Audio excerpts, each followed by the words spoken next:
que tengan alguna duda tengan la posibilidad de interrumpir.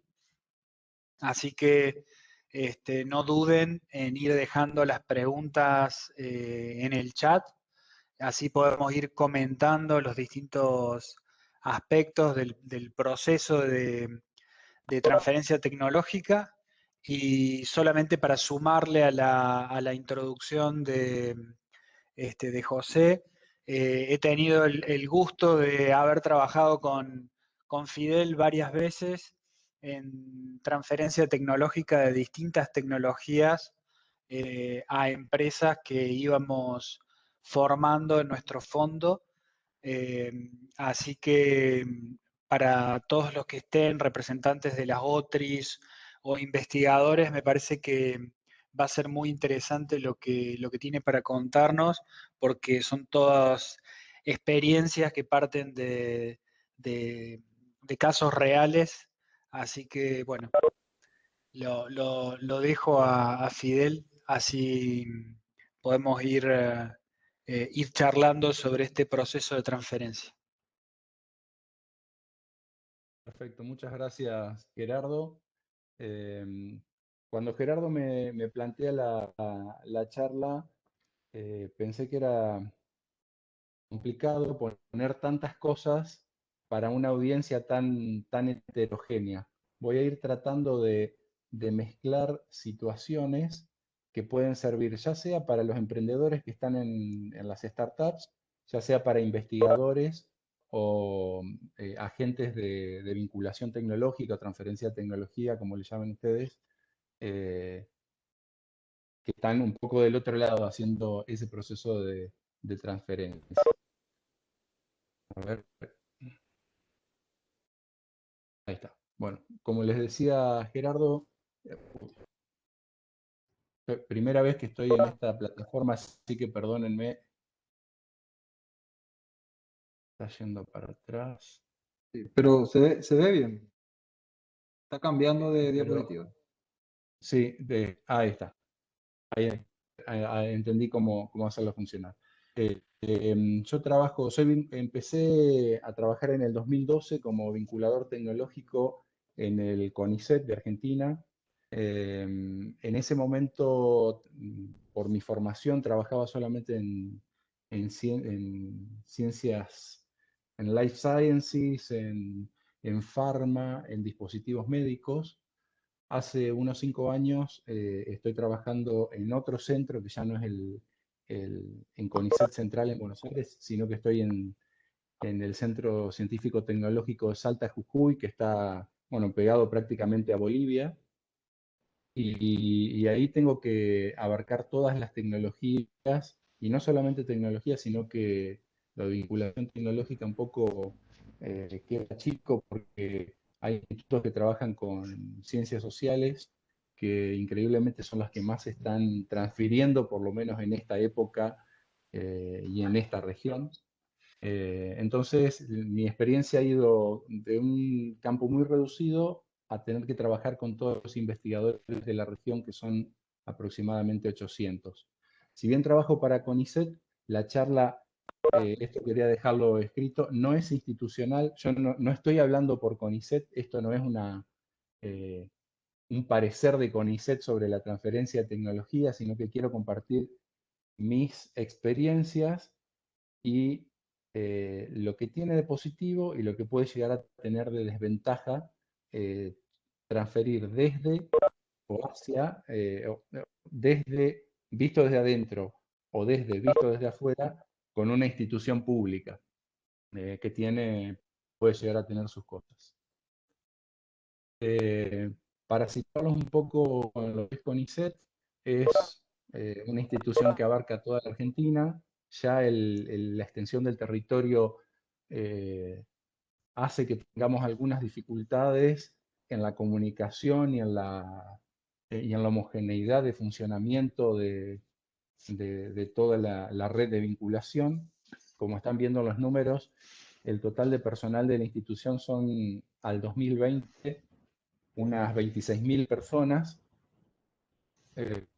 con una red de vinculación que tiene unas 40 personas en la oficina central en Buenos Aires y otros 40 agentes distribuidos en las 16 oficinas de vinculación distribuidas por el país, que coinciden con los centros científicos tecnológicos de CONICET. O sea, estamos a 80 agentes de vinculación a prácticamente 25.000, 24.000 agentes que pueden generar conocimiento y alguna posibilidad de transferencia.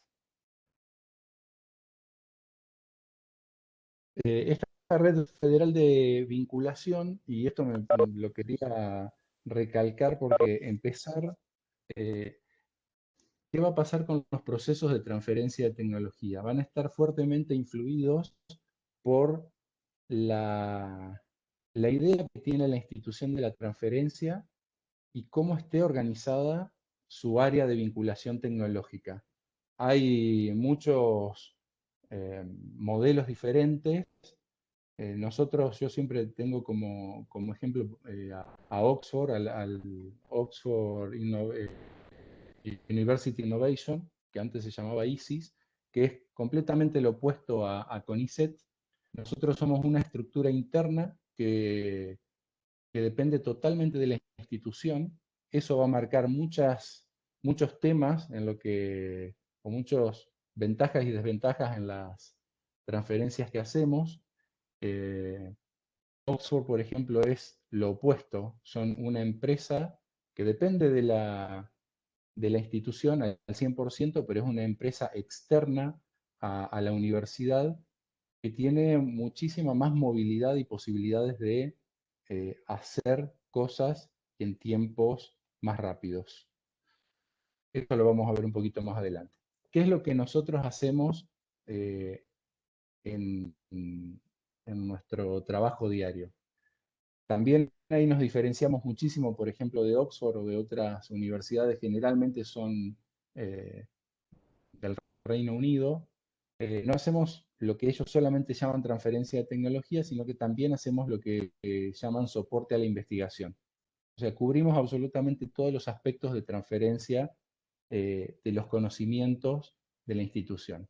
Servicios a terceros y asesorías personales, que son prácticamente lo mismo, convenios de asistencia técnica a terceros, convenios de investigación y desarrollo que no necesariamente están encuadrados en lo que otros modelos tienen como transferencia de tecnología, eh, y acompañamos a la divulgación de la invención del investigador hacia la institución.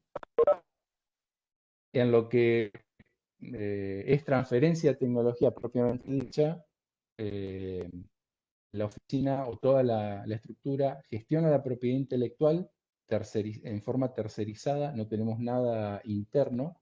Sería muy complicado tener estructuras internas para gestionar propiedad intelectual porque hay que tener para cada tipo de tecnología habría que tener expertos diferentes que analizasen los formularios de divulgación de la invención y prepararan las solicitudes de patentes, por ejemplo. Hacemos convenios de licencia y tenemos mecanismos, podríamos, no sé si decir mínimos, pero un cierto tipo de mecanismo para la formación de startups. Esto sería el panorama general de lo que vamos a ir viendo en el avance de la charla.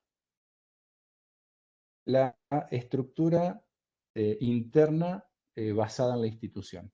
Esto es lo que marca principalmente algunos o todas las formas de transferir que tiene una institución, que puede tener una institución pública que no externalice la vinculación tecnológica o la transferencia de tecnología. La institución pública, al depender de la nación, tiene centralizadas todas las autorizaciones y firmas, por lo tanto, todos los trámites pasan por la administración central. Eso es muy complicado, puede llegar a ser muy complicado en los tiempos de respuesta de la transferencia. Hay pocas excepciones, nosotros tenemos pocas excepciones al día de hoy respecto a a, a esta centralización de las autorizaciones y firmas, pero estamos avanzando para que se puedan descentralizar y derivar las firmas a otras instancias. Actualmente casi todos los convenios los firma la presidencia.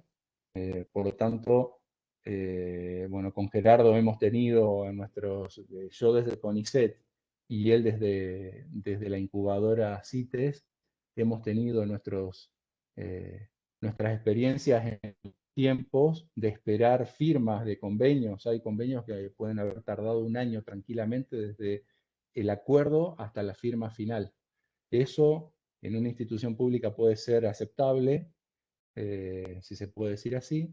En una empresa nos hizo perder absolutamente todas las posibilidades. Podríamos haber perdido todas las posibilidades de negocio, otro nos ganó el lugar que queríamos en el mercado. Entonces, eso lleva a la centralización a tiempos institucionales generalmente largos para los trámites, para los cuales hay que buscar algún tipo de solución. Otro problema que yo veo, por lo menos, de la estructura interna de la institución son los mecanismos de contratación de los agentes. Toda la administración pública tiene largos tiempos también de contratación de agentes, de generación de concursos, y es muy difícil mantener, poder reponer personal que se va, o aumentar el personal que si fuese necesario. Eso también está un poco asociado a los escalafones salariales, que generalmente en las instituciones públicas no son muy elevados, y lo que genera eh, un recambio de personal bastante alto. Eso hace que en la institución siempre haya huecos en el conocimiento de la transferencia, ¿no? El conocimiento científico, y la necesidad constante de generar eh, eh, personal, de capacitar personal para la transferencia de tecnología, y para quien trabaja en eso, sabe que es un camino muy, muy largo, porque el vinculador tiene que aprender o entender muchas cosas eh, de muchas ramas al mismo tiempo. Y por otro lado, la institución adhiere a la ley 2877 de promoción y fomento de la innovación científica, lo que a veces hace un poco más complicado también la transferencia, porque todas las transferencias están intermediadas por unidades de vinculación tecnológica, que son estructuras externas que eh, administran todas las transferencias que se hacen entre la institución pública y el tercero. Entonces tenemos un jugador más intermedio que está eh, viendo qué es lo que pasa, pero también influyendo en sus tiempos. Las empresas externas como ICIS o Oxford University Innovation tienen mecanismos de contratación de una empresa privada. Las escalas salariales las puede fijar las empresas, puede fijar mecanismos de premios a los vinculadores, y velocidad en la firma rapidísima. O sea, eso es lo que veo respecto a estas estructuras, a cómo están planteadas. Ahí partimos Fidel, con cuál es sí, te interrumpo ahí porque me parece que es sí. interesantísimo. ¿Conoces algún ejemplo latinoamericano de una empresa de transferencia tecnológica que pertenezca a una institución pública que funcione? No, Ok. no. Los ejemplos, los más comunes son Oxford, que bueno, ahí tuvimos nosotros una formación. Cambridge creo que también funciona así. Eh, Tienen personal totalmente separado, y hacen un convenio marco, algún tipo de contrato con la universidad que les entrega la posibilidad de generar la transferencia de tecnología a otros tiempos y con con otras posibilidades. Ok. Tengo que buscar acá en América Latina a ver qué es lo que hay. Pero bueno, en esa base partimos. En esa estructura y en ese horizonte es el trabajo que les voy a ir contando qué es lo que hago.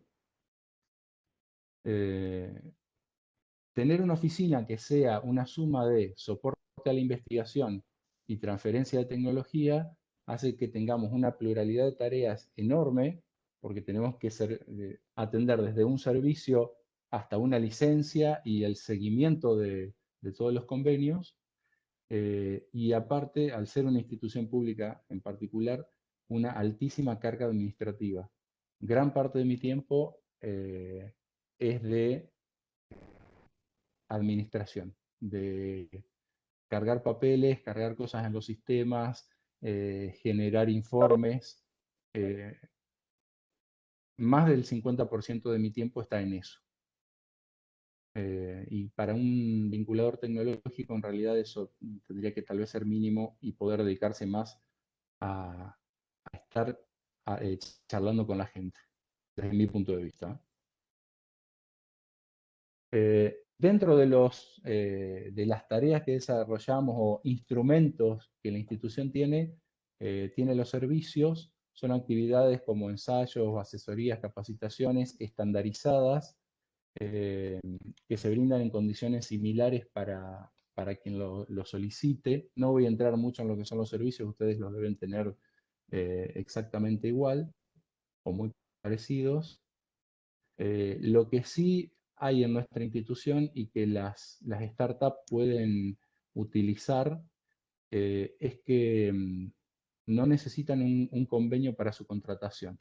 Se genera un alta en el sistema autorizado por la Casa Central y después desde cada uno de los centros científicos tecnológicos y aún de los 300 institutos de CONICET se puede presupuestar y realizar el servicio.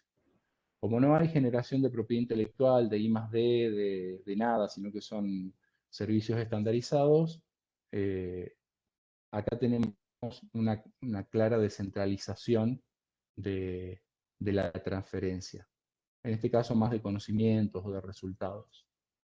Hacemos los servicios, no son muy interesantes.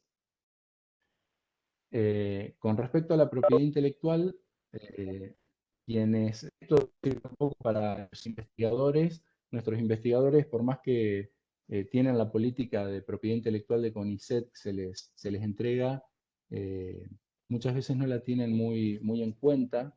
Y también yo creo que desde el punto de vista de las empresas que contratan servicios por ejemplo, investigación y desarrollo de la institución, tienen que tener presente que los derechos patrimoniales de lo generado por los agentes en el desarrollo de sus tareas pertenece a la institución. Esto es así por ley en Argentina y creo que es en casi todos los países del mundo. Por lo tanto, eh, para los investigadores, lo que tiene que quedar presente es que lo que desarrollan no es de ellos. La propiedad intelectual que desarrollan no es de ellos, es de la institución. Las instituciones tienen diferentes políticas eh, para transferir esas propiedades intelectuales desarrolladas. En el caso de CONICET, por ejemplo, si bien pertenece a la institución, el 50% de los ingresos generados por las licencias de propiedad intelectual va directamente al investigador, a su cuenta. En nuestra institución eso se llama productividad. Por lo tanto, el investigador está, eh, sale la palabra, se lo empuja, por decirlo de alguna forma, a Incentivado.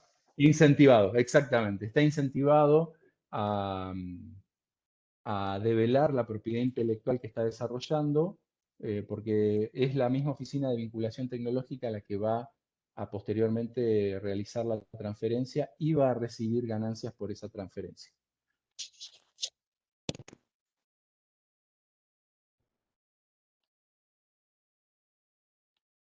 Acá, mientras tanto, te cuento, Fidel, Magna Monteiro, que es una investigadora, nos facilitó el link de Unicamp en Campinas, innova.unicamp, y parece ser también una organización privada que pertenece a la universidad y que aparentemente funciona muy bien. Así que puede ser ahí una institución para mirar que esté haciendo ese tipo de gestiones público-privadas.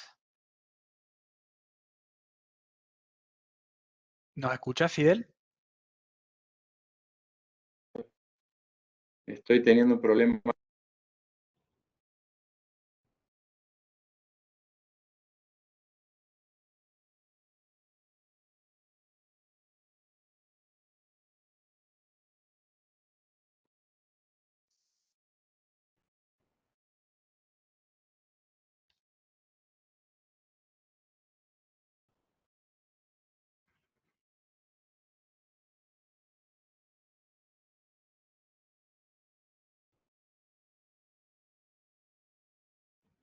Fidel, no te escuchamos.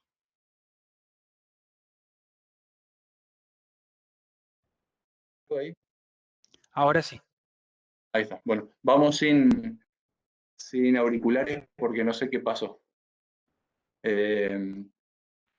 Bueno, entonces estábamos que el investigador es incentivado a divulgar lo que está generando, que piensa que es una posible propiedad intelectual de la institución.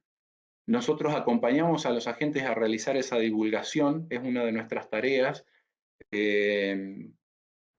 Como, no sé si decir consejo, pero como algo que yo he notado en la divulgación de las invenciones nuestras, el investigador tiene que ser acompañado generalmente en esto, por lo menos en la primera, segunda que hacen, porque la divulgación de la invención, las primeras que generan tienden a ser muy eh, asociadas a la investigación y a lo disciplinar. Y en realidad, cuando uno está buscando lo que es propiedad intelectual, tiene que mirarlo desde otro punto de vista y contar otras cosas. Siempre de la misma tecnología, pero otras cosas y de otra forma.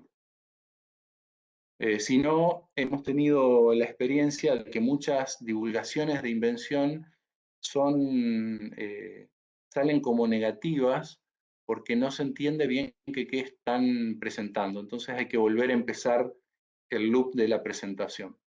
Y bueno, como les decía, tercerizamos, se terceriza la gestión de los trámites relacionados a API. La análisis de patentabilidad, escritura de las solicitudes, las gestiones en Argentina y fuera de Argentina se hacen con estudios externos y hay muy poca gente en la institución que sigue estos trámites. Creo que son 3 o 4 personas en total. Bueno, acá me empecé a mezclar un poco de ejemplos. Generalmente tenemos el investigador nos presiona mucho, la patente ha sido vista, por lo menos hasta ahora, como un mecanismo más de evaluación del investigador. Por lo tanto, el investigador nos presiona mucho para la presentación a veces de la solicitud de patente y para que la patente, para que esa solicitud sea presentada como tal. O sea, nos presiona para la presentación del FDI y que eso pase a solicitud de patente. Y muchas veces una cosa patentable puede ser muy difícil de comercializar. La patentabilidad y la comercialización no necesariamente van de la mano. Y la posibilidad de comercialización después, como hemos visto en muchos casos, sobre todo con Gerardo, es difícil de concretar, aunque la patentabilidad siga adelante y la patente sea concedida.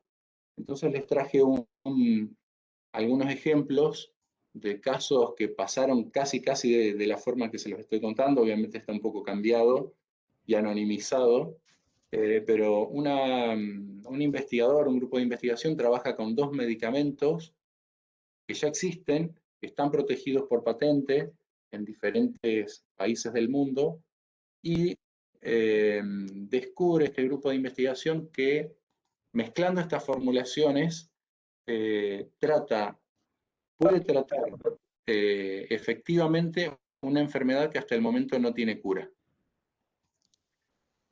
Y nos pide que presentemos esta patente.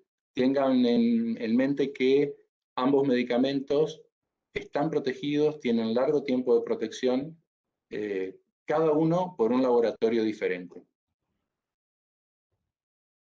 Esta patente podría llegar, la formulación, podría llegar a patentarse en Argentina y en Estados Unidos. Podría llegar a darse, podría llegar a patentarse, habría que ver cuáles son las consecuencias de tener esa patente. Si uno podría llegar a tener libertad de operación con esa formulación. Por otro lado, otra pregunta que no es exactamente la misma, ¿el tratamiento terapéutico diseñado por los investigadores podría llegar a patentarse? Podría llegar a patentarse. Esto está en forma de preguntas porque lo trabajamos en otra charla, era más profundo todo el tema de patentes y lo íbamos respondiendo en diferentes momentos, pero en este caso se los respondo yo.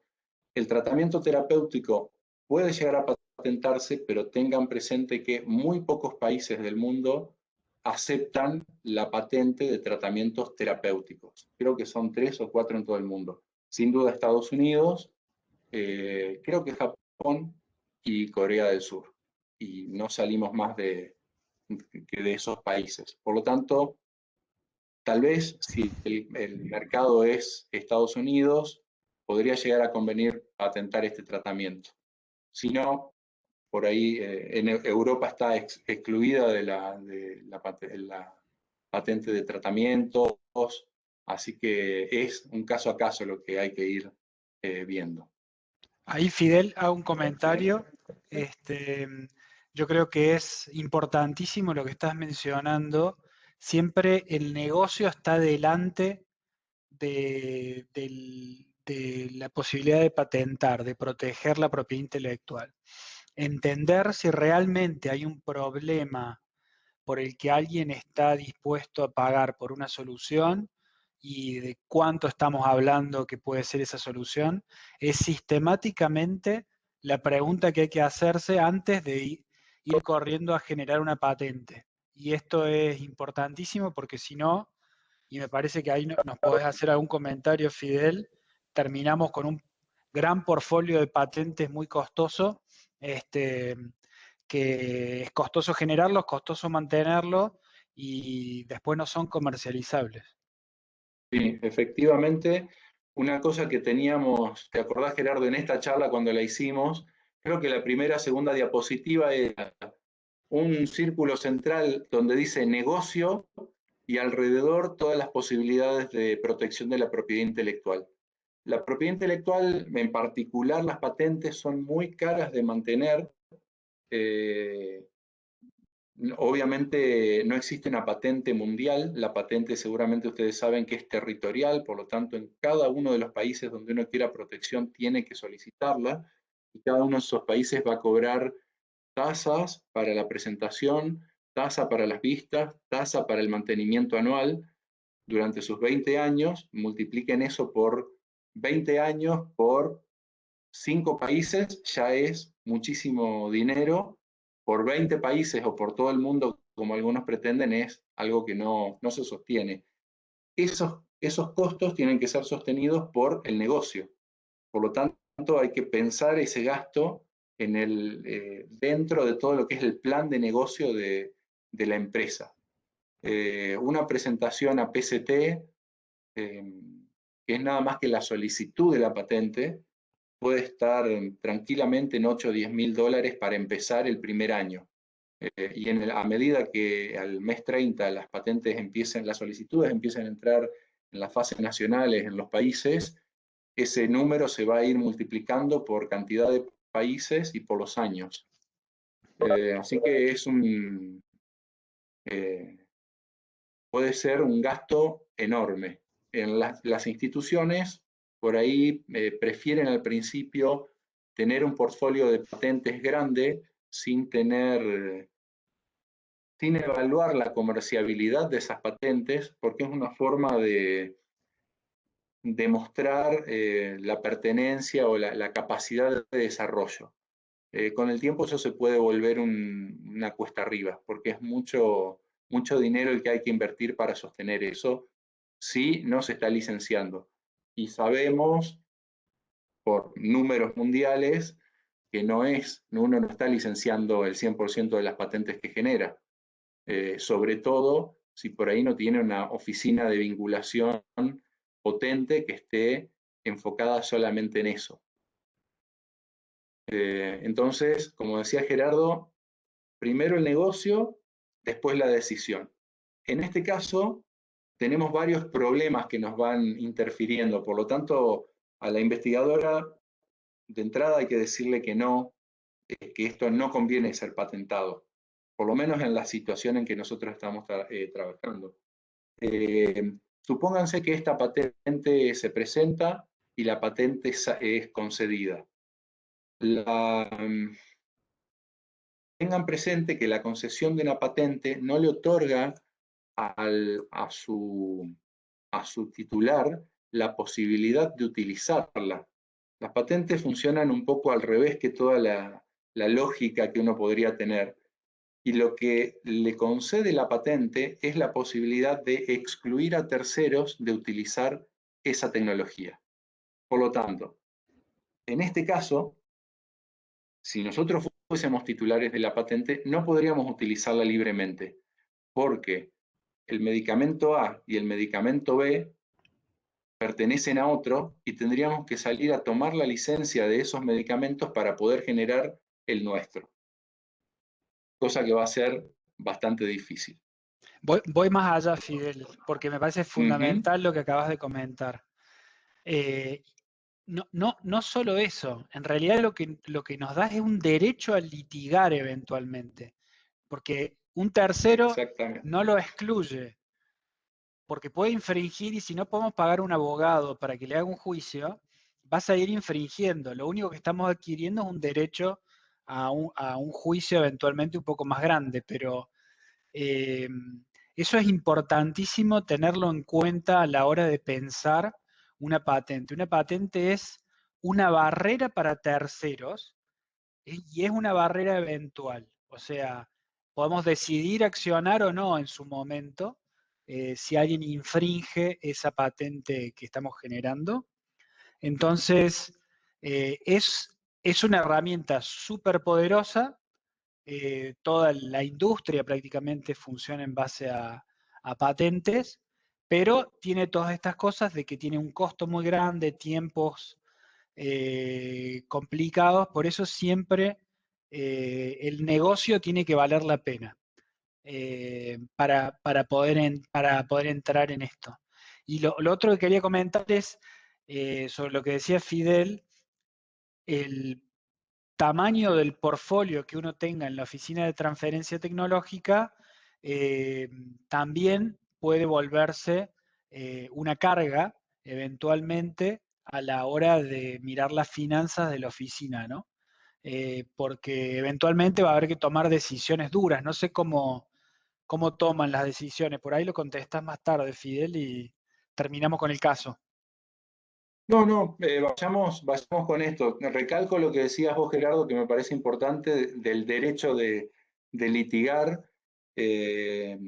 Uno tiene que, si es el titular de una patente, tiene el derecho de litigar, pero también tiene que ver en qué país, que se puede volver difícil si uno lo está haciendo en un país lejano, difícil y caro, y aparte quién tiene enfrente, porque puede tener una patente bárbara y ser una startup que está empezando y enfrentarse con Johnson & Johnson o la empresa multinacional grande que sea, por no decir ningún tipo de nombre. Y esas empresas tienen más posibilidades de llevar adelante un juicio de patentes que es muy caro. Entonces, es un terreno complicado el de las patentes. O sea, sí existe, lo podemos utilizar. Yo creo que muchas veces para nosotros, sobre todo en las instituciones públicas, está bueno conseguir socios para que puedan llevar adelante esa comercialización. En el caso de nuestra institución, no se hace ningún tipo de comercialización directa, solamente licenciamos las tecnologías. A ver si teníamos otro por acá. Sí, tenía otro caso también de patentabilidad, pero no comerciabilidad. Está un poco siempre en el campo de las ciencias de la vida. Una investigadora aisló una cepa de bacterias que en una descarga de efluentes de una curtiembre. Por lo tanto, estas bacterias son resistentes al ambiente en el que viven, tienen algún mecanismo de resistencia, y ese mecanismo es de bloquear los metales pesados por la generación activación de un gen. Hace una transformación genética en la bacteria y le incluyen la proteína fluorescente en ese gen que se activa frente a cadmio, plomo y cromo. Y presentamos la patente, lo propone como un método de screening para buscar metales pesados en efluentes. Presentamos la patente tiene muy buenas posibilidades de ser concedida y salimos a ofrecerla. Bueno, iban con las preguntas. La bacteria modificada genéticamente, ¿se puede proteger por patente? Se puede proteger, es una creación, una invención humana. Cuando entramos en el campo de bacterias, tengan presente que no todos los países aceptan las bacterias de la misma forma. Desde el TRIPS, desde la firma del TRIPS o ADPICS, como en inglés o en castellano, los microorganismos pasan a ser materia patentable, a pesar de que existen como tales en la naturaleza. Queda muy abierto el campo de cómo interpretarlo y cada país lo ha interpretado o región en forma diferente. En Argentina, por ejemplo, las bacterias no son patentables de ninguna forma, salvo que sean modificadas genéticamente porque tienen una invención humana. Europa, por ejemplo, considera que las bacterias, que el método de aislamiento y crecimiento de las bacterias ya tiene un paso de invención humana, por lo tanto las bacterias son patentables como tales. Y entre medio tenemos todos los escenarios que podamos pensar. Eso hay que verlo país por país. Acuérdense siempre la territorialidad de los derechos de propiedad intelectual. ¿El método analítico podría protegerse por patente? Puede protegerse por patente, es el método que se desencadena del producto. Aquí tendríamos un producto y un método que podrían ponerse en la misma patente. ¿Y cuáles son las dificultades que nosotros encontramos para la comercialización? Cuando empezamos a ofrecer esta tecnología,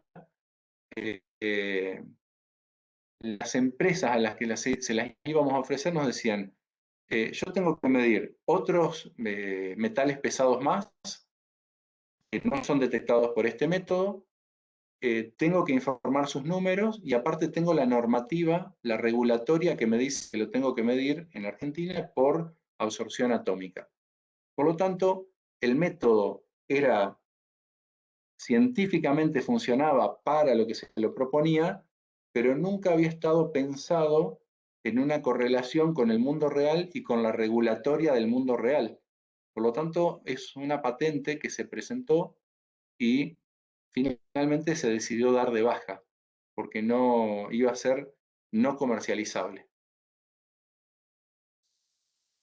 Bueno, y otra cosa que les pongo acá para tener siempre en cuenta, que es algo que nos está pegando muy fuerte últimamente, es la instalación, por lo menos en Argentina y en muchos países, del protocolo de Nagoya en nuestra legislación, que es difícil de interpretar para todos, principalmente para los países que no tenemos tanta historia en esto, en la diversidad biológica, y estamos sometidos, se puede decir, a diferentes trabas institucionales, ya sea del gobierno, del Estado Nacional, del gobierno nacional, o de los provinciales. En Argentina, no sé cómo será en Paraguay, pero en Argentina los recursos naturales por constitución están delegados en las provincias. Por lo tanto, nuestra primera negociación para acceder a los recursos genéticos y utilizarlos en forma comercial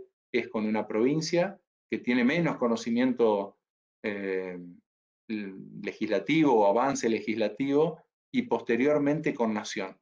Así que es un camino que se está volviendo muy complicado en estos años. Se va a tratar de resolver, pero va a llevar un tiempo. Cuando estén trabajando con recursos genéticos que obtienen de la naturaleza del país, tengan en cuenta esto. No sé Paraguay si adhiere o no al Convenio de Diversidad Biológica y al Protocolo de Nagoya, que es una forma de hacer cumplir una parte del Convenio de Diversidad Biológica, pero tengan esto en cuenta porque puede ser una traba al momento de una comercialización, sobre todo si es internacional, porque todos estos recursos genéticos finalmente van a tener una especie de trazabilidad a través del clearing house del Convenio de Diversidad Biológica no me sale cómo es en castellano, bueno, de cómo se comparten las ganancias de la comercialización de los recursos genéticos.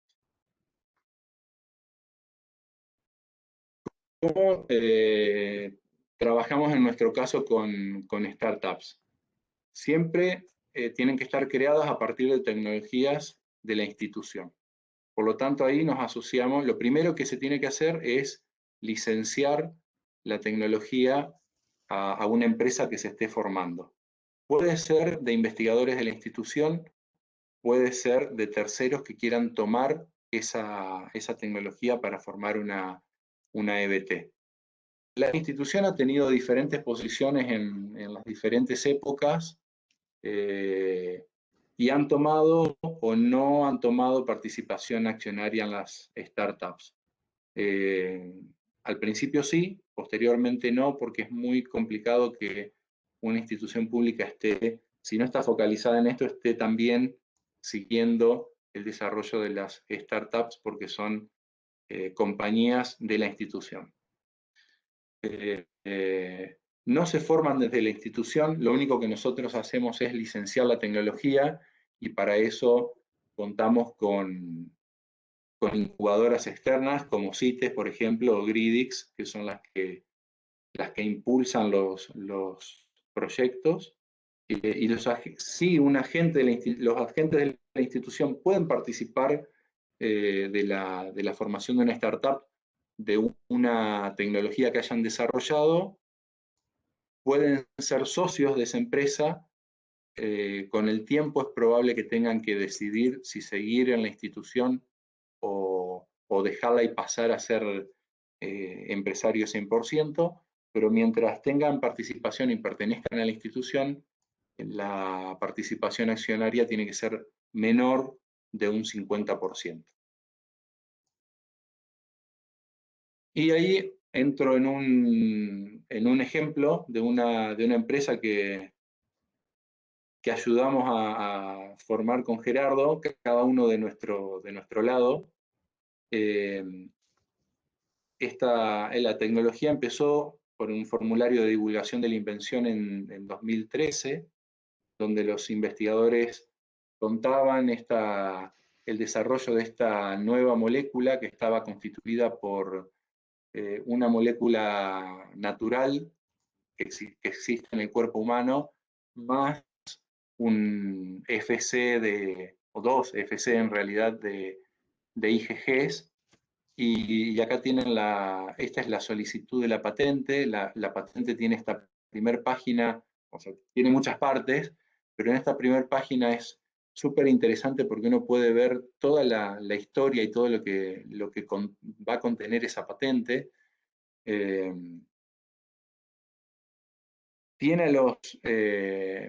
Ven claramente que están separados los titulares que aparecen como applicants, que es el CONICET y la Fundación Articular, que fueron las dos instituciones que subvencionaron el desarrollo, separado de los inventores.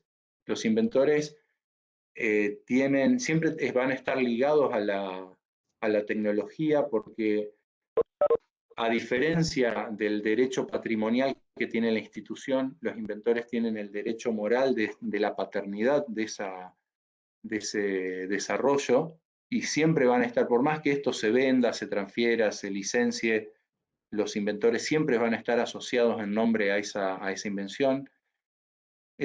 Una cosa importante que vemos acá es la fecha de prioridad. Eso es el momento en que fue la primera presentación de la solicitud de patente, y es lo que marca el momento en que empiezan a correr los 20 años de validez de esa patente en caso que sea concedida. Y también nos da un número de prioridad, que en este caso uno puede, por la forma del número, quien trabaja en patentes se puede dar cuenta que es una patente de Estados Unidos y que empezó como una provisional. Las patentes provisionales son, no es una solicitud que se presente abierta, sino que es una solicitud secreta que se presenta cerrada en un sobre. No es necesario que tenga reivindicaciones, sino que puede ser, por ejemplo, se usa muchas veces cuando está a punto de salir un paper y el investigador nunca nos contó que estaba por salir ese paper, y rápidamente, en un día o dos, se presenta ese paper dentro de un sobre para fijar la prioridad, porque recuerden que las patentes no tienen que tener divulgado el contenido. Al divulgar el contenido pasa a ser parte del dominio público, y eso hace que la solicitud de patente no se puede presentar la solicitud, pero no va a salir concedida porque pierde la novedad. Este caso es una presentación provisional. Las presentaciones provisionales vencen al año y pueden pasar dos cosas. Uno la deja caer y en teoría ese sobre es destruido y la información que estaba dentro nunca se revela. Eso es una ventaja respecto a una solicitud de patente normal, porque la solicitud de patente normal, si bien uno tiene un cierto tiempo para darle de baja, puede ser que uno no logre llegar a cumplir los tiempos, o la oficina no esté funcionando bien y termine publicando lo que uno no quería que se publique, y ahí también perdería la novedad si uno está queriendo frenar esa publicación. Entonces la solicitud provisional es una buena vía en algunos casos. ¿Qué más vemos acá? Bueno, vemos la clasificación, que es muy importante para buscar tecnologías similares, y vemos el número de presentación al PCT, que es lo que va a ser lo que al año, o sea, la segunda vía, disculpen, me perdí en la charla, la primera vía es dejar que caiga, la segunda vía es convertir esta solicitud en una solicitud definitiva, que en este caso se entró en PCT para tener otros 18 meses y seguir viendo cómo se desarrollaba. Tenemos las reivindicaciones de una patente son importantes. El corazón de la patente es la reivindicación. La reivindicación es lo que marca el límite de nuestra propiedad y la propiedad de los demás. Todo lo que está antes, el título, toda la descripción, los dibujos que no son obligatorios, es solamente la introducción para esta parte que es el corazón de la patente. Estas reivindicaciones es lo único que puede ser cambiado de la patente a través del mecanismo de concesión de la patente. La patente es el mecanismo de solicitud de la patente es una negociación entre el titular y el examinador de la oficina de patentes, donde cada uno va aportando cosas, pidiendo, cambiando, y este texto, el de las reivindicaciones, puede ser cortado, acortado, cambiado, para que pueda ser concedida. Al principio, cuando uno solicita la patente, las reivindicaciones son enormes, uno pide el mundo, y todo eso se va achicando en el proceso de concesión. Las reivindicaciones finales no necesariamente reflejan las reivindicaciones originales. Y una cosa que hay que tener en cuenta, pero de esto se encarga el redactor de la patente, de la solicitud, que lo que se presenta en la descripción y no cuente con una reivindicación o más de una reivindicación que lo proteja, pasa a formar parte del dominio público, porque esto es en algún momento publicado. Generalmente es a los 18 meses. Por lo tanto, muchas patentes tienen en la descripción de la tecnología texto puesto a propósito para divulgar información que puede llegar a bloquear otras tecnologías que traten de avanzar sobre la que nosotros estamos tratando de proteger. Entonces, la patente es un texto legal con una máscara técnica, pero con finalidades planeadas casi como un tablero de ajedrez, como un partido de ajedrez. Cuando uno presenta la solicitud de patente y va por PCT, PCT tiene todo un mecanismo que es muy interesante, hace una evaluación internacional de la patente y publica el mes 18, junto con la solicitud, varios documentos que son muy interesantes para ver, para nosotros que trabajamos con patentes, pero también para quien la trate de utilizar como un mecanismo comercial, que es su única finalidad. En este caso estamos viendo lo que es la estrategia de búsqueda, y acá el examinador cuenta qué es lo que buscó, cómo lo buscó y en qué lugares los buscó. Obviamente los examinadores tienen ingreso a bases de datos, si bien la mayoría de las bases de datos son abiertas y públicas, pero ellos tienen ingreso a bases de datos que son más potentes y que les permiten buscar mejor, más rápido y más profundo. Esto es una demostración, por ejemplo, de lo que estaban buscando en esta solicitud de patente. Una vez que hace la estrategia de búsqueda, escribe una opinión escrita sobre lo que está viendo en esa solicitud. Lo que nos dice, que es otra cosa que yo les decía que se hace mucho se puede hacer en una patente tiene que tener solamente un objeto inventivo. No puede tener muchas cosas mezcladas. Le dan una protección por una invención. Esta patente, a propósito, tenía 3 objetos inventivos, y eso lo detecta rápidamente el examinador y me dice que tiene 3 grupos diferentes de invenciones. El grupo 1, el grupo 2 y el grupo 3, y explica qué es lo que hay en cada grupo.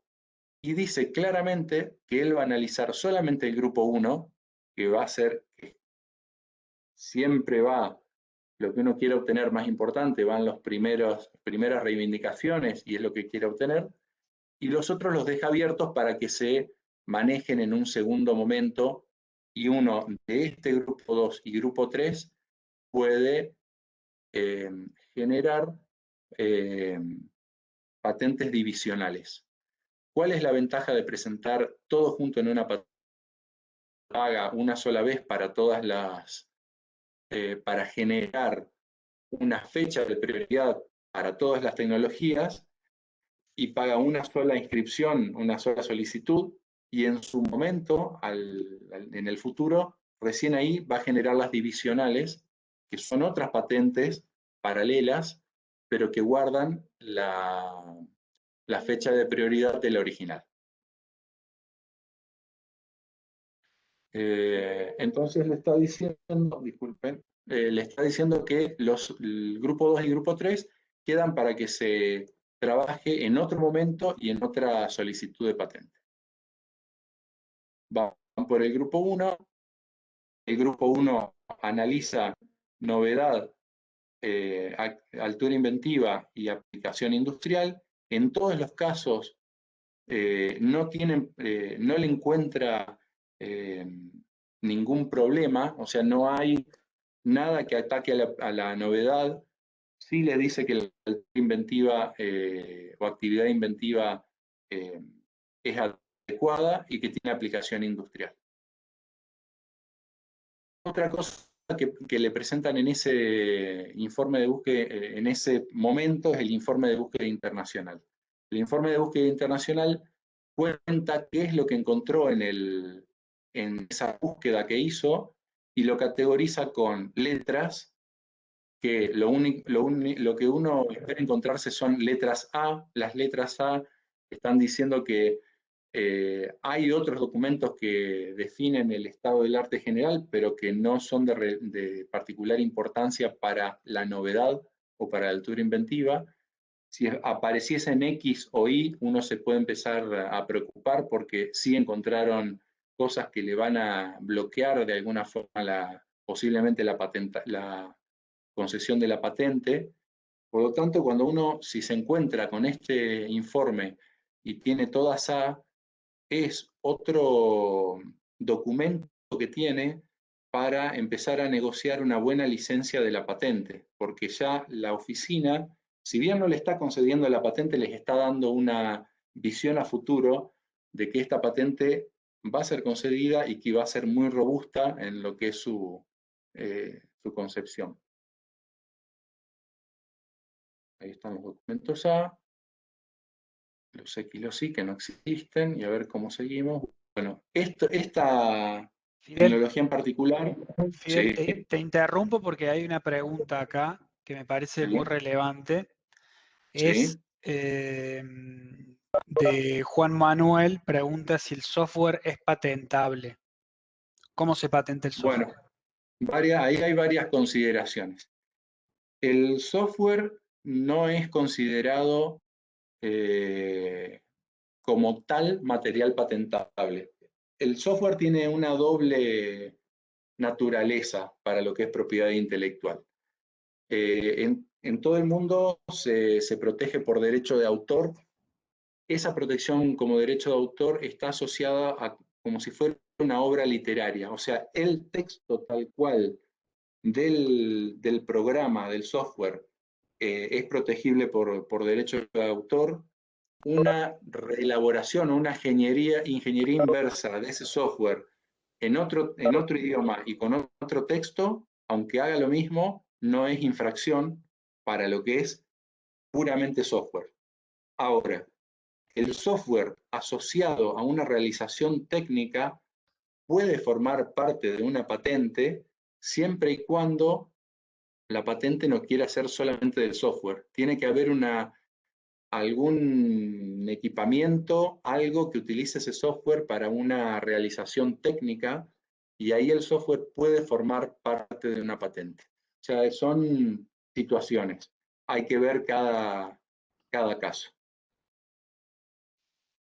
Perfecto. Y bueno, la tecnología que veníamos viendo se convirtió en una empresa de base tecnológica que, bueno, Gerardo y yo conocemos a la empresa, a la gente que trabaja muchísimo para poder avanzar en los desarrollos, y están trabajando, bueno, en diagnósticos y terapéuticos ya con con ensayos preclínicos y tratando de pasar a fase clínica 1 en algún momento. Y esta era lo que les quería mostrar es cómo una patente sólida puede llevar a poder desarrollar una empresa con más seguridad. Seguro. ¿Cómo manejamos, aunque hay otros aspectos, otras instituciones de la propiedad intelectual que creo que también son muy importantes para las empresas?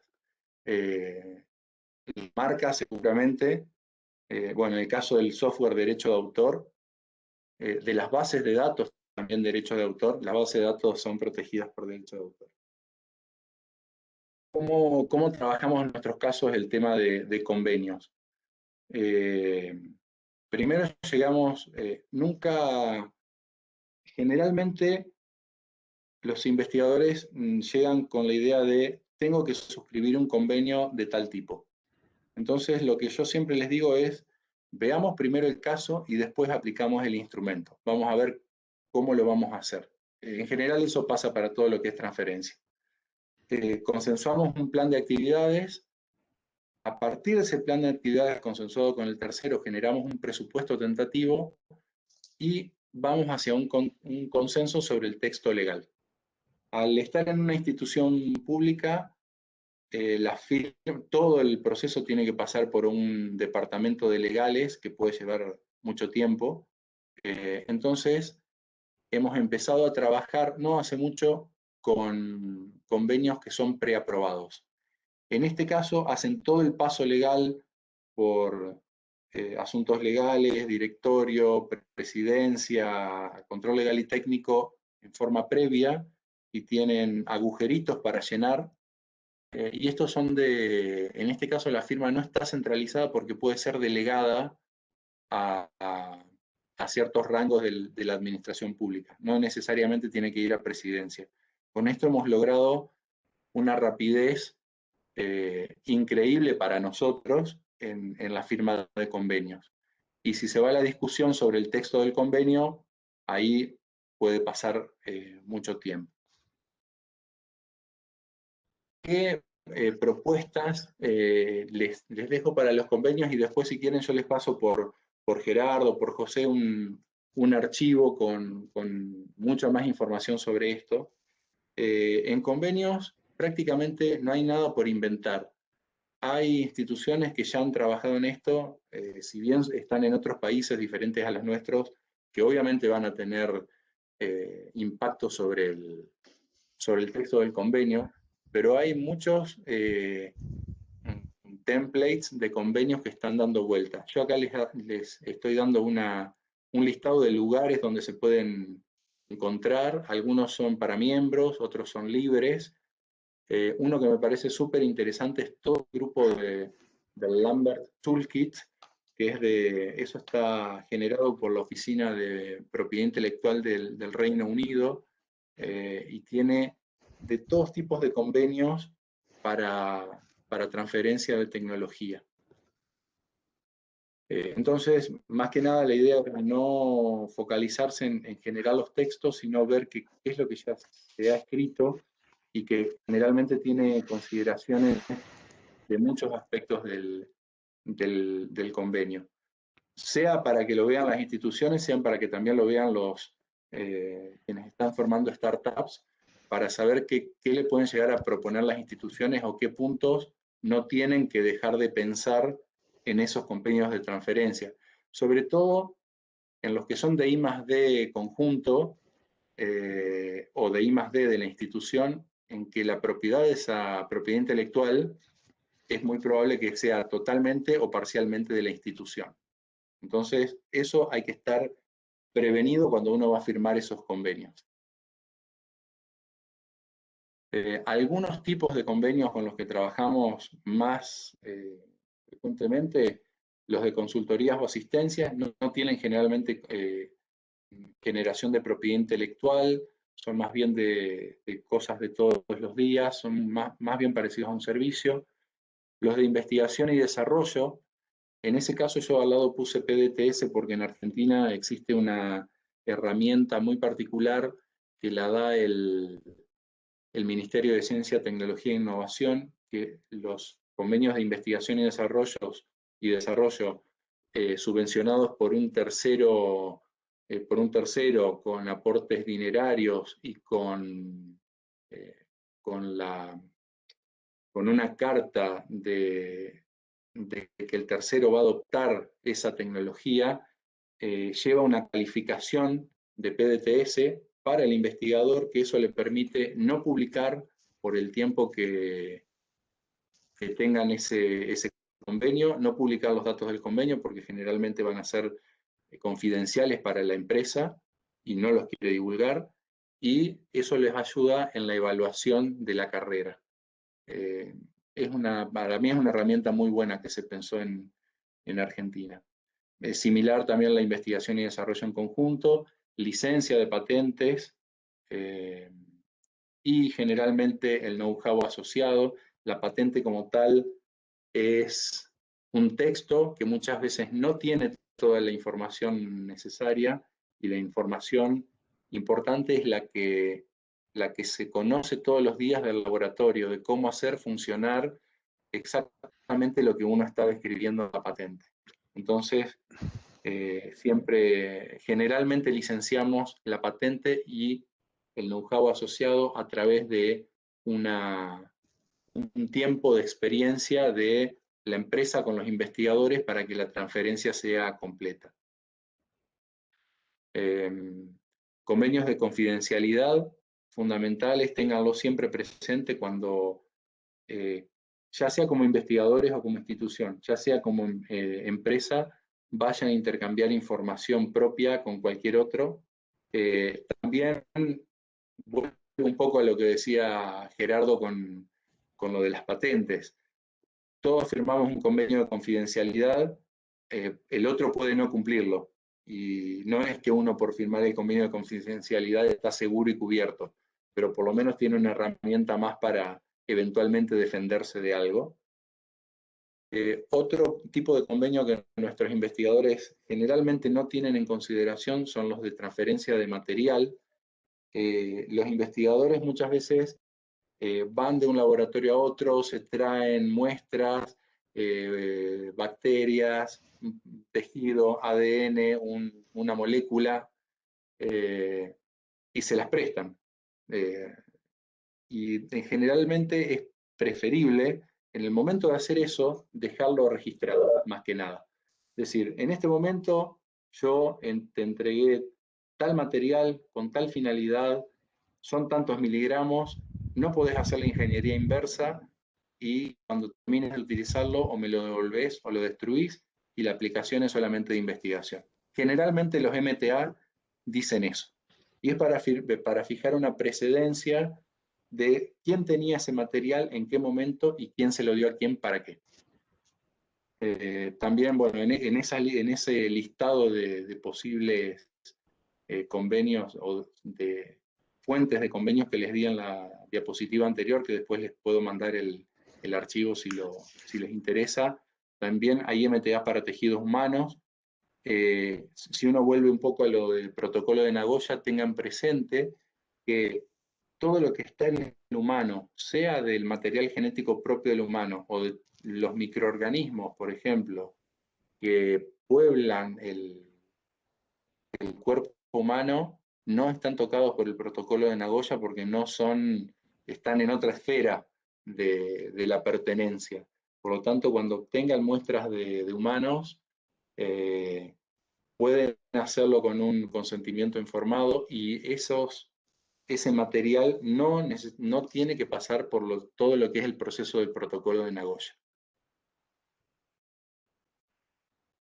Bueno, y en licencia, creo que ya estoy más o menos por terminar, no quiero extenderme mucho más.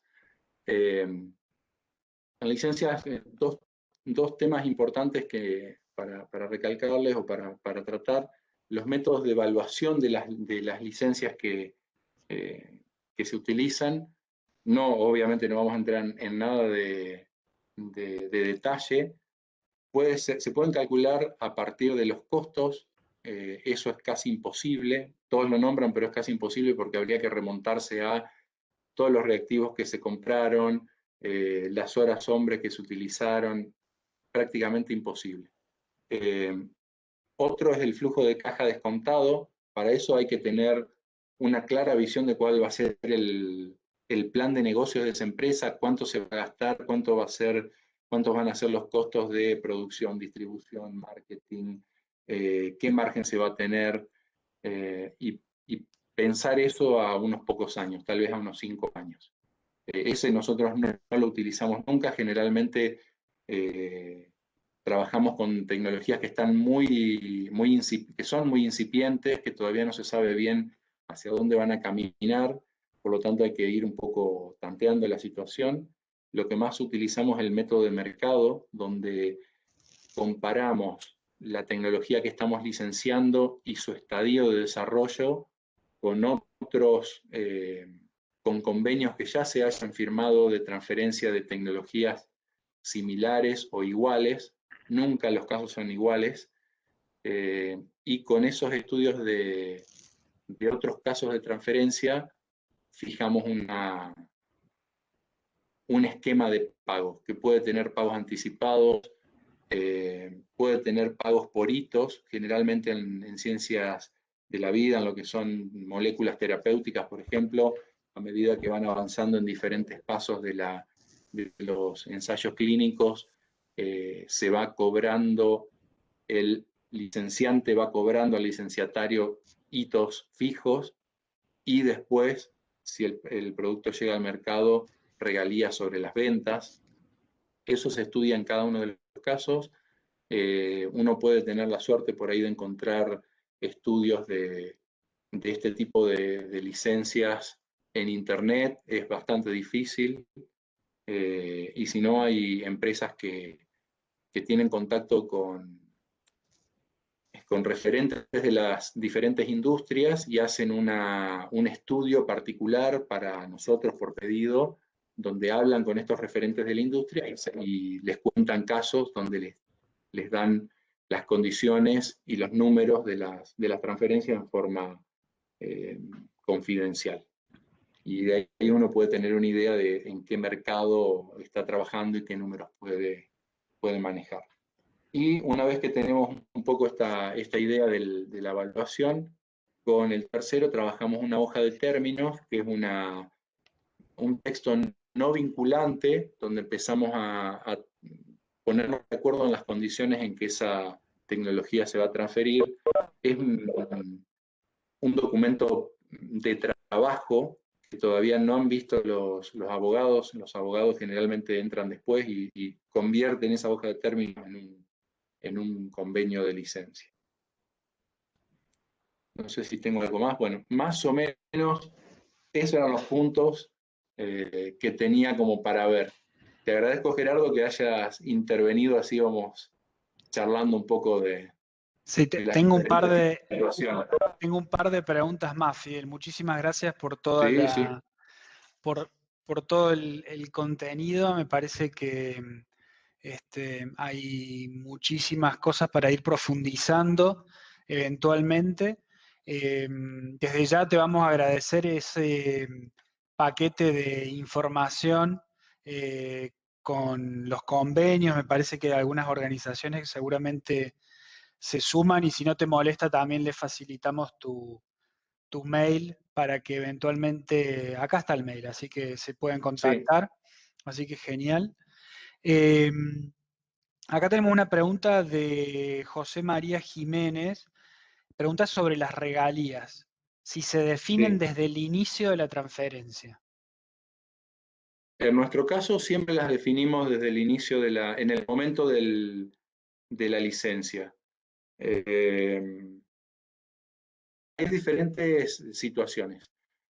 En el caso de que ya entremos en un convenio de licencia, sí, ya se define tratamos de definir toda la situación futura en ese momento, porque lo que pasa entre medio va a cambiar el estado de desarrollo de la tecnología también y va a ser más difícil discutir después las condiciones.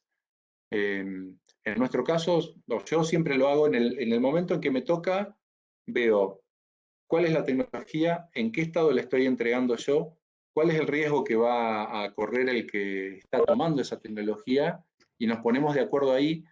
También, sobre todo porque, por ejemplo, en el caso de las startups, que eso lo hemos charlado mucho con Gerardo, la startup tiene que presentar un modelo y eventualmente un plan de negocio donde tiene que tener todo bajo control.